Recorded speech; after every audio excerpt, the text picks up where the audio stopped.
Oke, selamat sore rekan-rekan semua dan kita jumpa lagi di Sapiens Lightning Talk. Oke, lupa nih, kita manggilnya rekan-rekannya kita Tech People ya? People. Tech People, gitu ya. oke. Oke, kita perkenalkan dulu ya nih. Ya, ini jadi mungkin kita open bahwa ini acara yang biasa kita lakukan tiap hari Kamis. Ya. Jadi selalu tune in ke Instagramnya Sapiens di tiap hari Kamis jam 6 sore ya. Yap. Untuk kita bisa bahas Sapiens di Tech Talk dengan berbagai macam narasumber dan topik ya. Ya. Oke. Dan topik kita sore hari ini apa, Mas Ganang? Ya, optimasi. Mungkin kita perkenalan dulu. Oh ya, perkenalan dulu penting gitu ya.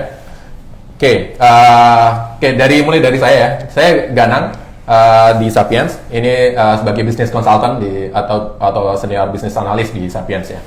Kemudian saya Radix Enggarmana untuk head of product gitu kan. Dan sore ini kita akan bahas apa, Mas Ganang? Kita bahas optimization production ya untuk fleet management system gitu ya. Oke, itu di sektor apa? Ya, sektor mining tentunya. Ya. Mungkin sebelum kita diskusi lebih lanjut, mungkin kita ngasih gambaran dulu ke Tech People ya. Artinya miningnya itu mining apa nih yang coba kita bahas malam ini gitu kan? Karena mining kan setahu saya kan ada open pit mining sama underground mining nih. Betul. Dan untuk bahasan untuk FMS ini sebenarnya solusinya lebih tepat untuk yang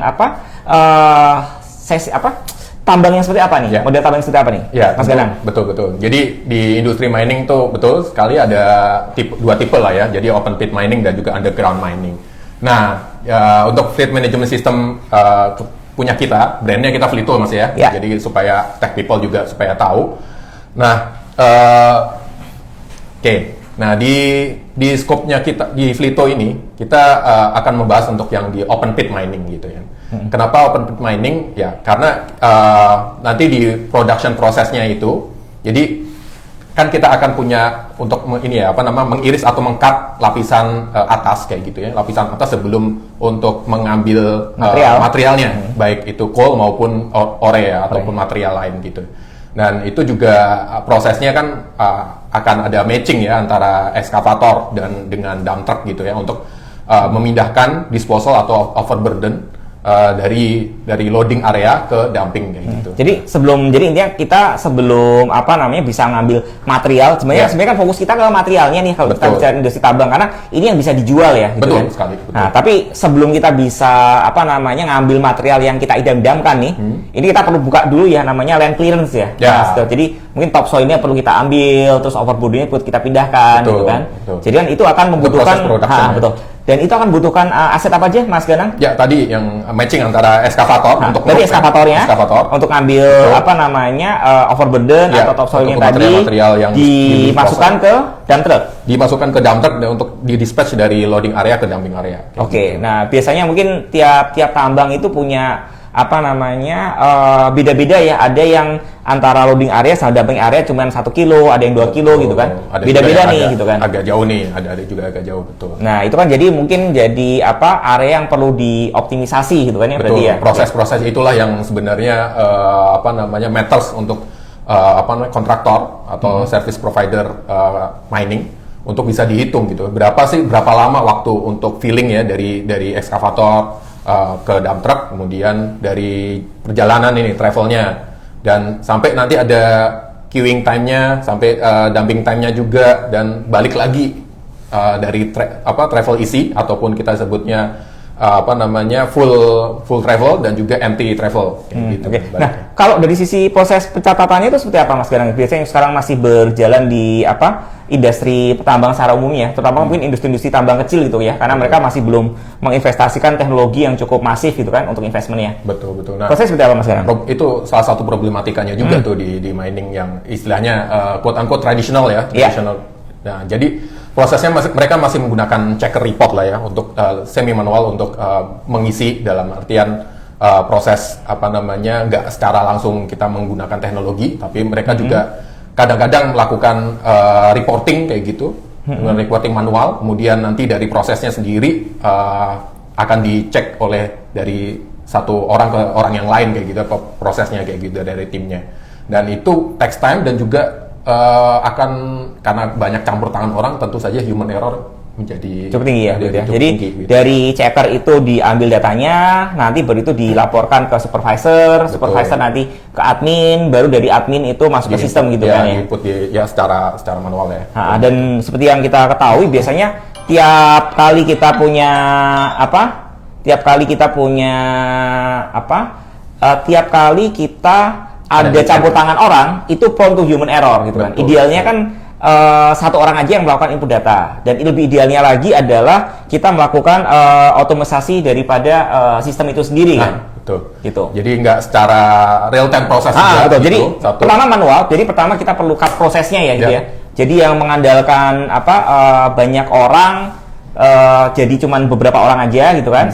Idealnya cuma satu gitu kan. Terus pertama lagi adalah ini bisa di-automate nggak sih prosesnya ini kan? Karena kalau misalnya ini bisa di-automate kan berarti kita nggak cuma simple provide satu, terus kedua juga ini kan waktu yang dibutuhkan sampai kita bisa menganalisa data pasti akan lebih cepat ya. Betul, jauh lebih cepat. Jadi data lebih akurat dan juga lebih cepat. Nah kalau berdasarkan pengalaman kita dulu kita pernah bandingkan ya antara orang pengambilan data by system sama yang diambil dengan checker. Waktu kita melakukan komparasi, error rate-nya itu sampai di angka 40% ya. Waduh, lumayan tuh ya. Tinggi besar. Jadi ini secara pencatatan ya. Jadi misalnya dia harusnya mencatatkan angka 11 tapi catat 12 gitu kan. itu kayak perhitungan gitu. Contohnya kalau misalnya ini checker taruh kata angka 1 sama 7 itu kan rancu banget gitu kan. Betul. Nah, itu jadi prone to error tuh. Tapi kalau kita combine gitu kan kadang kita ngisi data kan ada kelebihan, ada kekurangan. Tapi kalau kita nanti liatin gap-nya, itu gap-nya mungkin cuma ada 20%. Tapi kalau human rate error-nya itu bisa mencapai 40%. Karena ada salah tulis atau apa. Salah tulis loh, dan ini kan pembacaan juga ya. Betul, dan itu kan data kan berantai ya. Dari checker di lapangan, terus ke supervisor dia, baru masuk ke admin masuk ke sistem gitu kan.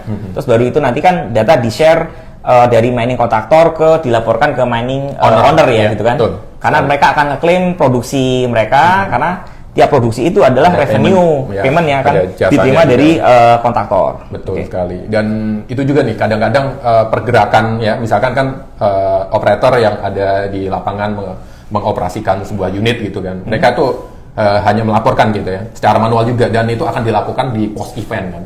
Iya. Nggak langsung real time event saat itu juga. Nah, betul. Itu juga kadang-kadang ada kelupaan gitu kan, ada pokoknya banyak hal-hal yang memang nggak exactly gitu ya, nggak langsung saat itu juga. Oke. Jadi idealnya juga kalau misalnya terjadi kendala di lapangan, mungkin di satu sisi emang kita perlu nge-track namanya ritase, karena ritase tadi kan terkait daripada produktivitas ya. Berapa sih pengangkutan, karena kita kan akan menghitung tonasenya atau BCM-nya tadi berdasarkan dari berapa kali suatu dump truck itu sudah pulang pergi ya. Antara tempat loading sama tempat dumping, dan itu dia akan melihat sebagai produksinya. Satu, kita akan account itu untuk ngitung produktivitas. Kedua juga sebenarnya ketika terjadi kendala di lapangan, kita tuh sebenarnya pengen tahu nih sebenarnya ini alat ini tidak berproduksi ini karena faktor apa? Nah, event-event. Betul. Apakah ini breakdown nih, gitu kan? Apakah ini karena breakdown, gitu kan? Terus kedua, apakah ini karena emang kondisi lingkungan? Taruh kata ada hujan, gitu kan? Betul. Terus kalau misalnya tadi ada pekerjaan jalan, gitu kan? Nah, saat ini yang terjadi kan laporan-laporan ini juga masih di-collect manual kan? Ya, dan itu seperti tadi Mas Ganang bilang, itu adalah post event. Betul. Ya. Dan itu juga jadi delay kan. Idealnya sebenarnya kalau kita bicara secara sistem, kita tuh selalu bilang bahwa orang yang menginput ke sistem seharusnya adalah orang yang on the process ya, berarti ya. Betul sekali. Iya. Jadi ketika saya mengoperate alat berat, terjadi hujan, saya sendirilah yang memasukkan data tersebut, bukan orang lain gitu. Karena dia yang merasakan gitu. Karena dia yang melakukan. Gitu. Jadi dia tahu apa kejadiannya, dan dia itu kapan proses kejadiannya, dan itu diinput segera setelah proses terjadi. Jadi dia tidak terjadi lapse atau delay terhadap penginputan data. Betul. Nah, itu juga sesuatu yang mungkin bisa kita improve juga dari sisi solusi nih.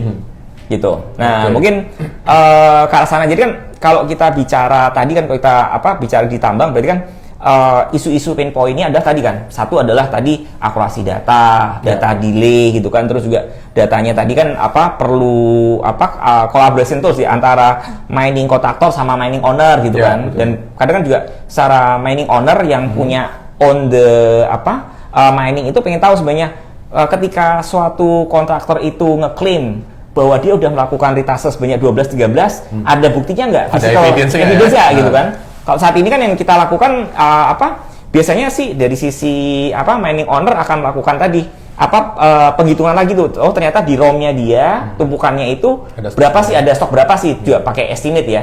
Ya ada teknologinya lah untuk menghitung. Mungkin join survey kayak gitu ya. Join survey untuk menghitung kayak gitu kan. Cuman idealnya kan karena mereka dibayarkan berdasarkan retase tadi, idealnya kan ada evidence nih. Betul. Untuk bisa melihat, dan itu tanpa sistem nggak akan bisa terjadi. Jadi sangat sulit. Betul. Jadi aspirasinya pasti kan ini sistemnya harus automate, langsung bisa di-capture secara sistem, bisa mungkin nggak ada human intervention gitu kan. Terus juga kalau misalnya ada suatu event yang perlu di-capture, ini udah langsung bisa di-capture ke sistem tanpa ada delay gitu kan. Dan juga mungkin insight-insightnya itu langsung bisa dibangun nih gitu kan. Jadi kalau misalnya secara analitis, kita bicara analitis lah gitu kan. Jadi kita bicara tadi cycle time nih, taruh kata kan idealnya. Karena kalau dari sisi mining kontraktor itu kan mereka menyewa alat ya. Antara mereka bisa melakukan retase itu sebanyak 7 kali atau 8 kali, itu kan akan berimpact terhadap revenue-nya dari mereka, produktivitas gitu kan. Karena cost-nya akan sama. Betul. Dia nyewa optimalkan ini. Ya. Jadi harus gimana sih caranya dia bisa lebih banyak mengangkut gitu kan. Nah, kalau kita bicara melakukan optimisasi, berarti yang perlu kita tahu adalah problemnya apa nih? Betul. Ya kan? Apakah tadi gara-gara alat-alatnya sering breakdown gitu kan? Betul. Apakah tadi karena emang kendala cuaca emang sebenarnya tidak, itu outside of the human control gitu kan? Betul sekali. Jadi mungkin ini hal-hal yang emang perlu dapat insight-nya nih. Betul.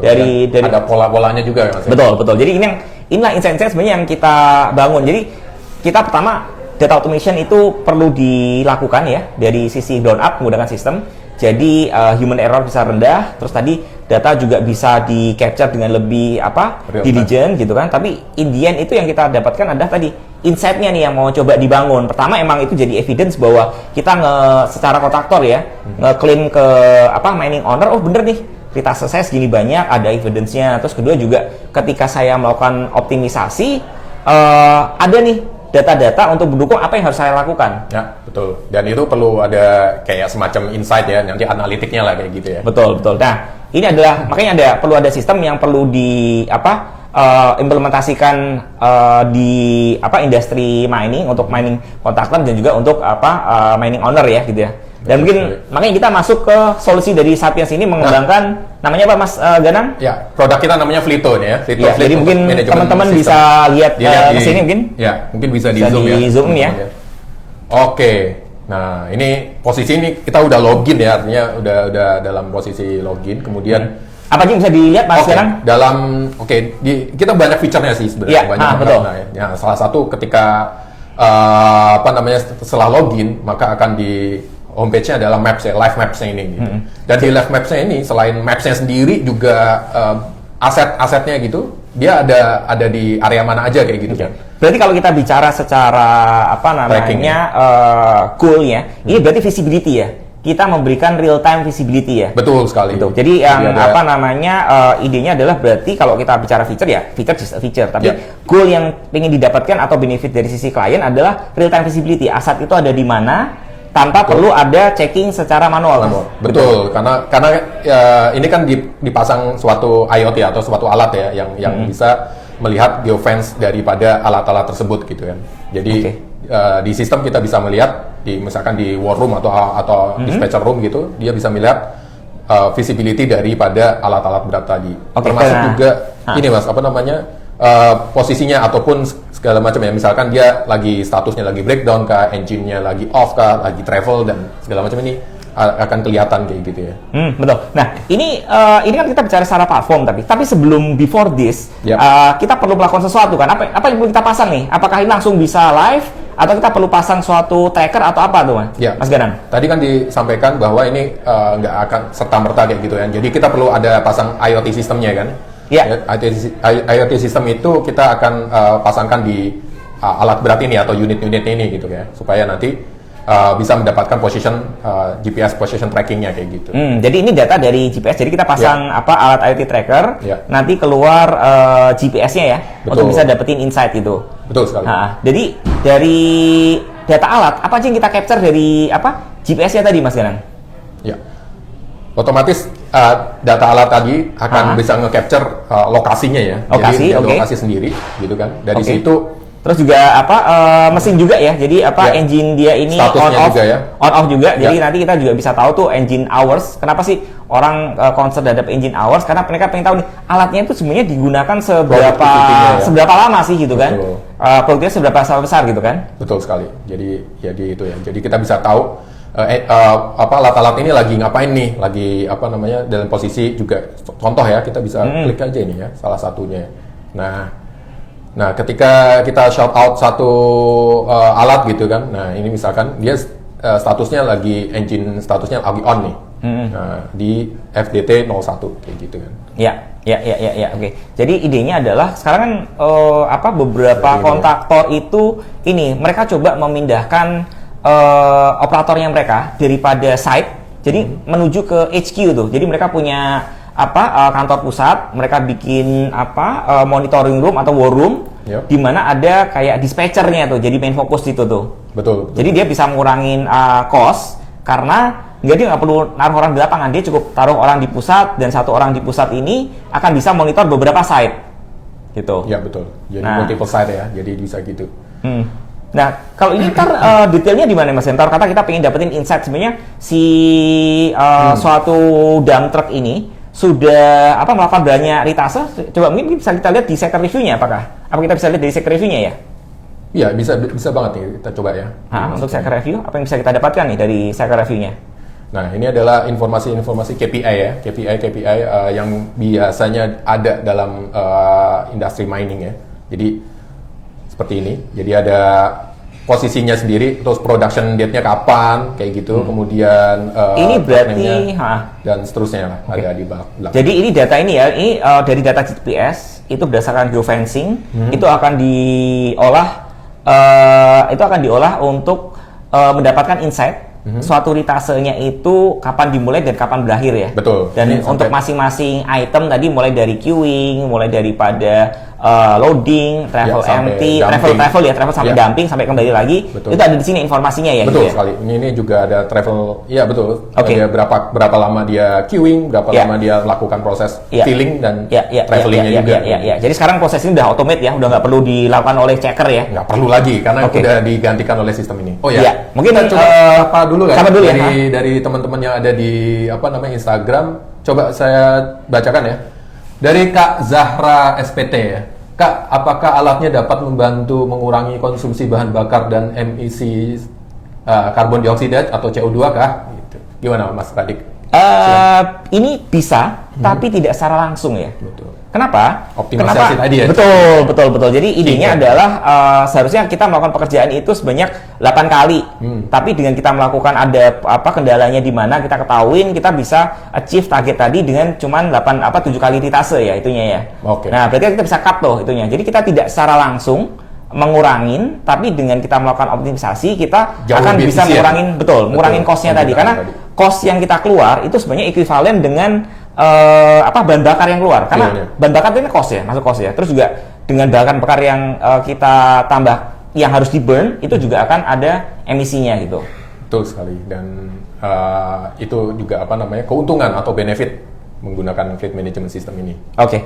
Apalagi yang bisa kita lakukan Mas tadi, Mas potong bisa kita lanjutkan? Ya. Insight apa lagi yang bisa kita dapatkan dari sini nih? Oke, dan ini juga ada cycle productivity-nya juga ya. Di cycle productivity kita bisa mengukur sebenarnya perolehan atau production per hour-nya. Jadi contoh misalkan di sini, kan misalkan dalam suatu kegiatan ataupun kegiatan produksi ya per jamnya itu udah mencapai target atau belum ya gitu. Nah, kita bisa melihat ataupun bisa measure lah ya dari sistem ini udah capai target atau belum. Nah, ini ada value-nya nih merah atau hijau nantinya ya. Kalau merah berarti below on target. Nah, ini based on cycle count dan juga load-nya. Nah, load-nya adalah muatannya kayak gitu kan. Jadi ini bisa memberikan indikator sebenarnya ada kendala di lapangan apa tidak. Karena kalau misalnya dia itu on target, berarti smooth ya prosesnya kan berarti kan? Dan berarti di sini tidak ada dengan hijau-hijau ini kayaknya. betul. Jadi tidak ada kendala di lapangan. Tapi kalau misalnya dia merah, there is something wrong with the process atau terjadi kendala nih, pasti ada hambatan nih. Nah, ini sesuatu yang bisa kita cek untuk di lapangan nih. Gitu. Tanpa kita harus baru mendapatkan kabar ketika ini udah terjadi 4 jam atau 5 jam lalu, tapi ini udah langsung kita dapat intervensi, bisa langsung dapat dilakukan ya Mas Ganang berarti ya? Jauh lebih cepat. Oke, jadi mungkin one of the benefit of kita implementasikan fleet management solution adalah ketika terjadi suatu kendala tadi udah langsung bisa diketahui secara sistem dengan lebih cepat, dan intervensi dapat dilakukan dengan lebih cepat dan lebih proaktif ya, betul. Ya, gitu. Dan mungkin juga dari sisi fleet manager akan lebih proaktif kan? Betul. Karena saat ini yang jadi problem adalah dia menunggu informasi, baru melakukan action. Betul. Nah, kalau ini memang sudah ada di sistem, berarti nanti proactivity dari fleet manager akan dapat dilakukan ya? Yep.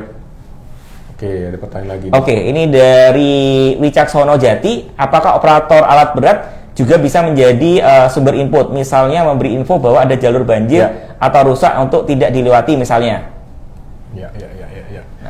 Ya. Okay. Jadi dengan event ya. Ini berkaitan dengan event. Jadi di kita juga ada master eventnya gitu ya. Jadi setiap company kontraktor kayak gitu ya, kontraktor atau service provider gitu, dia udah melist kan apa aja kan event-eventnya.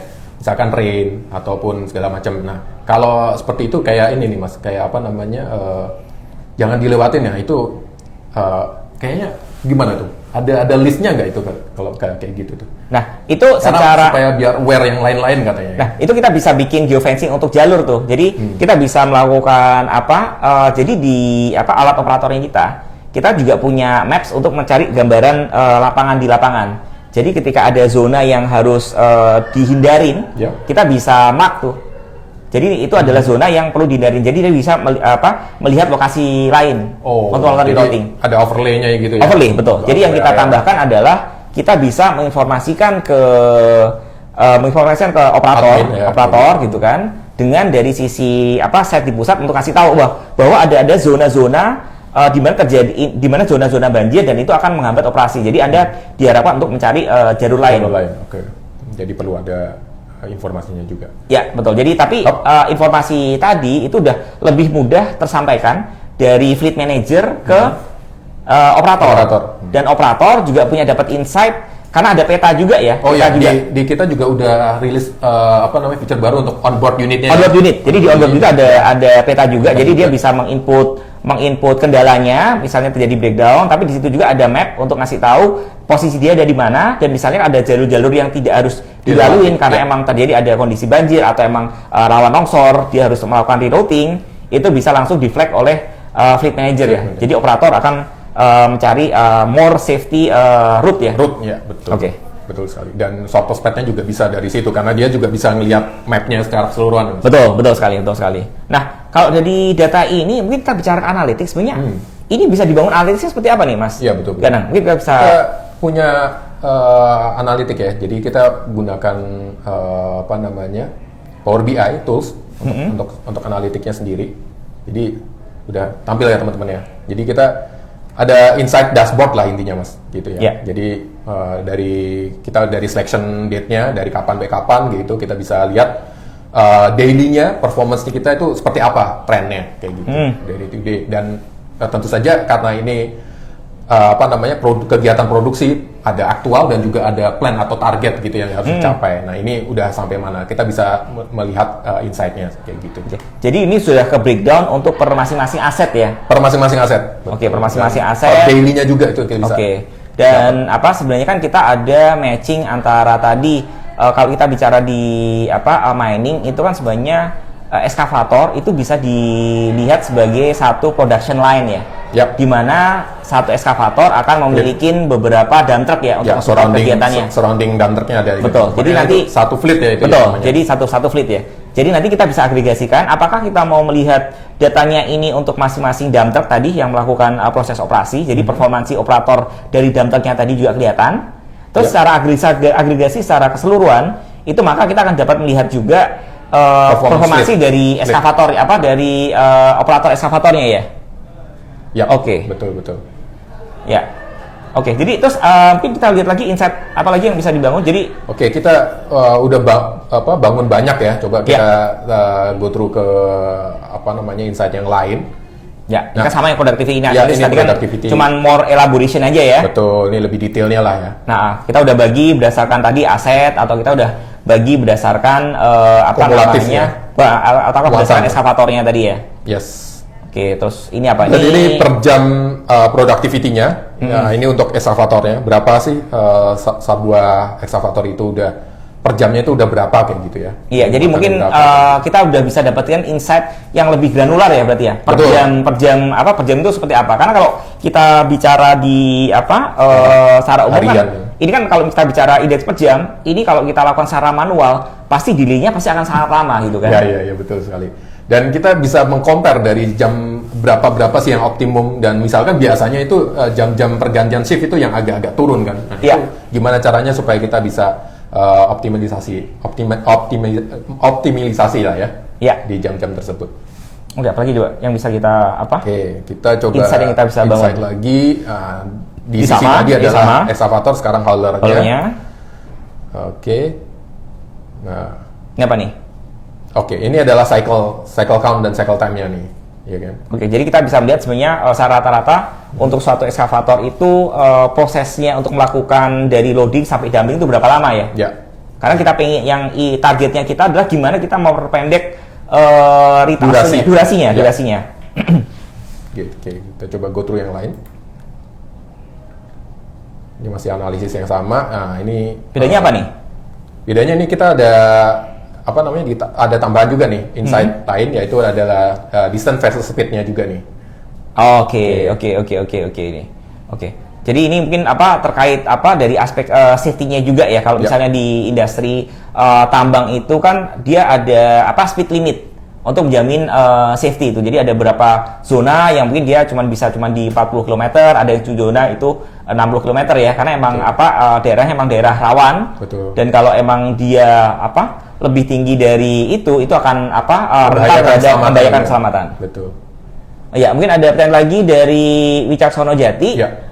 Seberapa mudah platform ini diaplikasikan? Bagaimana tantangan change management di lapangan? Nah, ini jadi ini. Jadi kita kan bangun fleet management system ini sebagai software as a service ya. Jadi ini cukup mudah sekali kayak gitu kan. Ya, jadi tinggal langkah mudahnya adalah install IoT sistemnya gitu, kemudian dikonekkan lah ya, jadi sandbox untuk itu. Kemudian ya udah kita tinggal dari browser kita bisa ketikkan URL tertentu gitu ya. Untuk URL di sini berarti Flito kan ya, Flito mining.flito.id-nya, terus bisa langsung connect dengan jadi secara implementasi tentunya untuk pemasangan alat akan take some time, karena biasanya satu hari untuk satu mekanik ya, mungkin cuma bisa install sama 3. Pertama kan kita perlu instalasi alatnya gitu kan. Tergantung seberapa banyak unit. Ya, betul saja unit. Dan setelah itu kan kita connect, itu tinggal plug and play, karena kita udah langsung bisa koneksikan alatnya itu langsung ke platform kita, karena itu juga bisa dilakukan over the air. Jadi alat tadi kita ada beberapa partner itu yang dimana konfigurasi dari alatnya itu sendiri udah bisa dilakukan over the air. Jadi begitu alatnya itu sudah ada data plan-nya, maka konfigurasi ini mau dikonekin ke server kita itu akan lebih mudah tuh gitu kan. Betul. Nah, tapi mungkin yang jadi challenge kita adalah gimana sih change management di lapangan, karena ini perlu kesiapan juga ya di lapangan, karena perlu merubah dari proses yang sebelumnya itu checker dilakukan secara manual menjadi automate kan. Berarti kan tenaganya itu nggak akan fokus di orang yang entry data, tapi mereka perlu meng-hire fleet manager untuk melakukan data analisa nih. Iya betul. Jadi shifting inilah ya, manpower-nya lah ya. Jadi yang dulunya harus di lapangan mencatat secara manual, nah sekarang lebih menganalisis dengan bantuan yang proses pencatatan itu sudah dilakukan oleh by system kayak gitu kan. Betul. Jadi emang ada perubahan ya requirement dari operator atau dari operator di lapangan ya, berubah dari yang tadi tenaga untuk checker ke orang yang melakukan analisa. Betul. Sama melakukan planning untuk melakukan apa sih yang harus dilakukan ketika terjadi suatu tren negatif gitu ya. Gitu. Ya, betul. Supaya juga mencapai target dari owner tadi ya. Betul. Dan ini emang harus ada change management di mana sekarang alignment data itu tidak menggunakan Excel lagi gitu kan, yang harus di-share ke beberapa tempat. Semua orang lihatnya di satu tempat dengan tadi menggunakan Power BI Analytics ini atau BI Intelligence Tool ini ya. Jadi kita punya single source of truth di mana semua orang melihat yang sama dan itu menjadi acuan mereka untuk kerja ya. Oke, nih ada pertanyaan lagi dari Tech People nih, dari 2NT1. Kak, bagaimana cara fleet management system ini bisa menjaga keamanan data dan privasi pengemudi? Oke, nah kalau masalah keamanan data, kita kan udah data kita udah di server dan itu udah melakukan serangkaian proses untuk melakukan keamanan data ya, melakukan pen test, kita juga ada security review untuk memastikan emang secara data itu secure gitu kan, karena kita juga teknologi company gitu. Nah, masalah tadi kedua adalah terkait daripada privasi dari pengemudi. Nah, ini kalau kita bicara sistem sebenarnya karena ini pengemudi itu bekerja sebagai part of dari operator, itu nggak ada privasinya nih. Karena mereka adalah pekerja yang memang dimonitor gitu. Betul. Tapi kan ini alat sebenarnya yang dipasang di alat kantor ya sebenarnya. Jadi sebenarnya waktu mereka bekerja itu tidak akan tercampur antara aset pribadi. Betul. Mungkin yang jadi kendala challenge sekarang adalah saya ini menggunakan alat pribadi. Kan sekarang banyak yang orang bicara itu bring your own device itu. Nah, kalau bring your device itu kan ya privasinya akan terbuka, akan beda kan, karena itu alat punya pegawai gitu kan. Cuman mungkin aplikasi kantor gitu kan. Nah, itu mungkin akan ada beberapa konsep terkait daripada privasi gitu kan. Kalau yang ini enggak, karena dipastiin bahwa yang dipasangin IoT tracker tadi adalah alat-alat berat yang memang itu kepunyaan daripada company tersebut gitu kan. Jadi memang udah pasti company-nya pengen tracking atau pengen optimalisasi daripada alat tersebut kayak gitu kan. Jadi mungkin itu bisa menjawab ya teman-teman semua.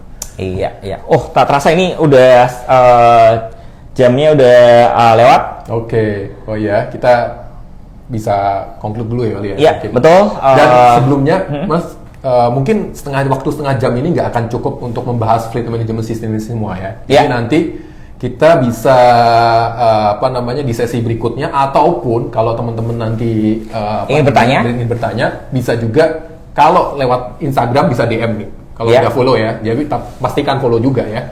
Juga bisa juga nanti sapa-sapa juga lewat ini kita di hello@sapiens, atau di Flito kita juga udah punya Mas, sales@flito ya. Ya betul, untuk reach out to us gitu kan ya. Iya, jangan lupa untuk stay acara kita nih di apa Mas acaranya? Sapiens Society Talk. Ya, setiap hari Kamis jam 6 sore. Oke, kita akan sampai sekian. Terima kasih. Terima kasih semua. Yo, thank people.